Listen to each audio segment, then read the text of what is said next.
রোজা রাখা মানে আমরা অনেকেই মনে করি যে না খেয়ে থাকা আর কি পানি ছেড়ে দাও। অনেকেই মনে করি এটা রোজা মানে আমাকে না খেয়ে থাকতে হবে আর পানি ছেড়ে দেওয়া লাগবে, স্ত্রী সহবাস ছেড়ে দেওয়া লাগবে।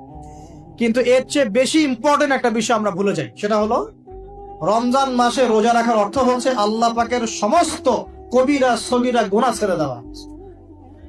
রোজা রেখেছি, গীবত করলাম, রোজা হবে কিনা? রোজা রেখেছি, মিথ্যা কথা বলছি, হবে রোজা? রোজা রেখে ওই ভদ্রলোক সুদ খাচ্ছে, রোজা হবে? রোজা রেখে অমুক ভাই আমার টেবিলের নিচ থেকে টাকা নিল, রোজা হবে?